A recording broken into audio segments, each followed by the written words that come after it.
LV అంటే L Venkateswararao గారు పూర్తి పేరు. పూర్తిగా నయం చూసినట్టే ఉంది. ఆయన చూస్తుంటే ఆయన పక్కన కూర్చుంటే నయం భయం చూసినట్టుంది. మన ప్రపంచంలో ఒక మనిషిని పోలి 9 మంది ఉంటారని చెప్తారు మామూలుగా. నన్ను కూడా చాలామంది నువ్వు చరణ్ రాజు లాగా ఉంటావు, చరణ్ రాజు నీలాగా ఉంటాడని చెప్తా ఉంటారు. అలాగా మా ఎల్వి నాయుడు గారు పర్ఫెక్ట్గా నయం బాయ్ లాగా ఉన్నాడు. వారు మా లక్ష్మి రవి గారికి కలవడం, మీ హిస్టరీ మేము సినిమా తీయాలనుకోవడం, వాళ్ళు ఇండస్ట్రీకి రావడం, వాళ్ళు వచ్చి కూడా ఇప్పుడు సాంగ్ చూసినాం, చాలా బ్రహ్మాండంగా ఉంది, చాలా బాగా తీశారు.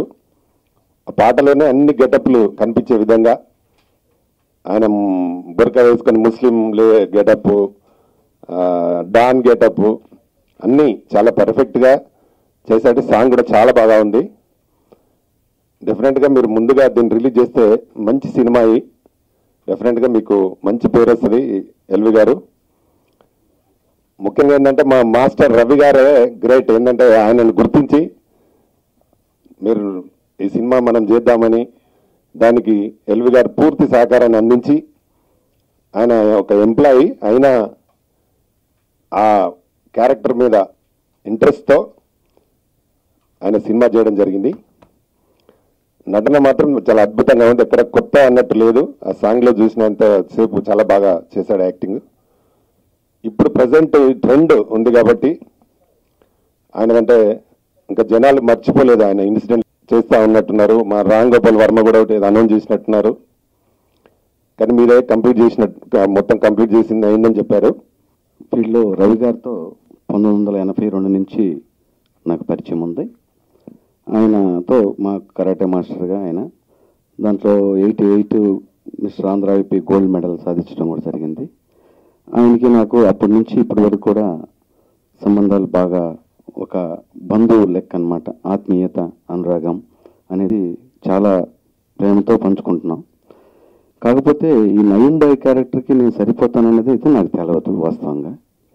ఇది ఒక గేమ్ ఆడుతున్నప్పుడు ఒక రోజు రాత్రి వర్షం కురిచిన రోజు రాత్రి అన్నట్టుగా ఆ వర్షం పడ్డప్పుడు టవల్ ఎత్తునేసుకుని పక్కకు వచ్చాను నేను. అప్పటి నుంచి అది చూసినటువంటి ఎమ్మెల్యే రవి మాస్టర్ గారు కానీ వాళ్ళని కానీ ఫ్రెండ్స్ కానీ అందరు కూడా సేమ్ యాస్టీజ్ ఉన్నారు సార్ మీరు అది అని అన్నారు. ఐ డోంట్ నో, నాకైతే తెలియదు ఆయన అసలు ఏందనేదని. ఆ తర్వాత ఏదో ఫోటో షూట్ సెల్లో షూట్ చేసి ఆ ఫొటోస్ అందరికి కూడా పంపించేస్తే సార్ అలానే ఉండారా ఇదని అన్నారు.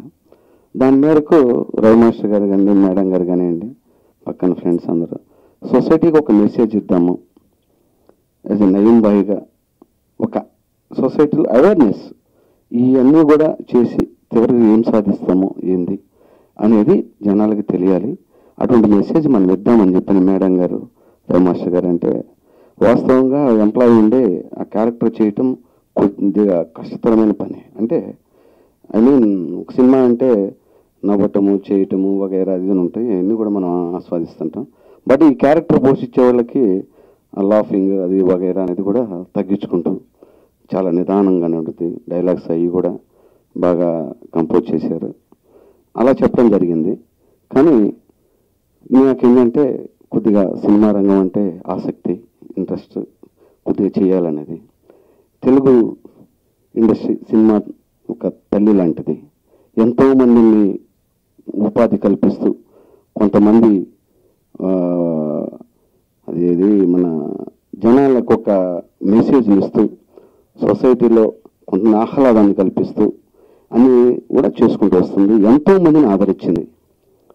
నన్ను కూడా ఆదరిస్తుందనే ఒక కోరిక, అలా రావాలని బాధ కలిగింది. అంటే ఇంట్లో మా భార్య ఏంది ఈ క్యారెక్టర్ ఎత్తుకొని చేస్తున్నావు అని చెప్పని నన్ను అడిగింది.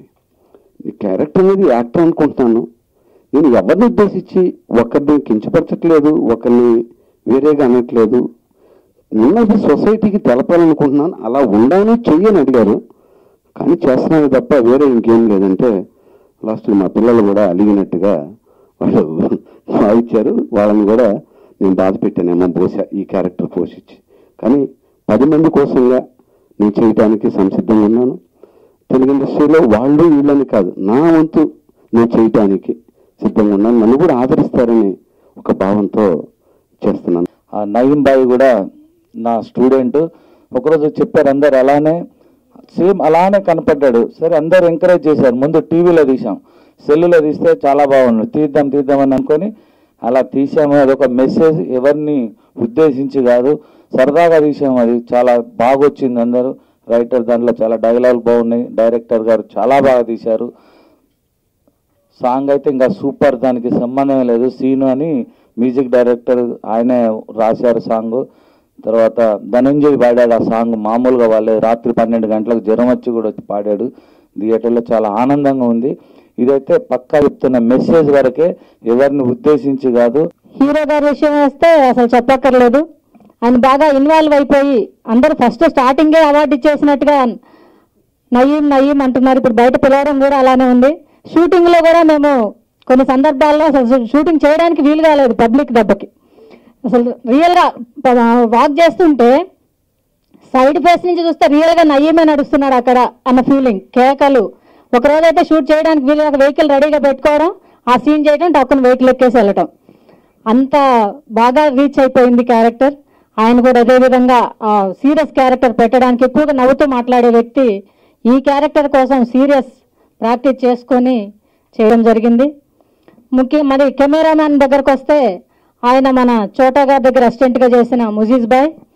ఆయన ఎంత సీరియస్గా ఉంటారో అందరికీ తెలుసు. చోటా గారికి ఆర్ట్ విషయంలో కెమెరా దగ్గర, ఆయన దగ్గర శిష్యర్కం చేసిన ముజీజ్ బాయ్ చాలా జాగ్రత్తగా దగ్గరుండి చాలా గెటప్పుల్లో కూడా తీసి చూపించడం జరిగింది. అసలు ఎల్వి అని మర్చిపోయి మేమందరం మామూలుగా నయీం బాయ్ మీదకి వచ్చేసారు పేరు పిలవడం కానీ, బయట ఫ్రెండ్స్ కానీ అందరూ.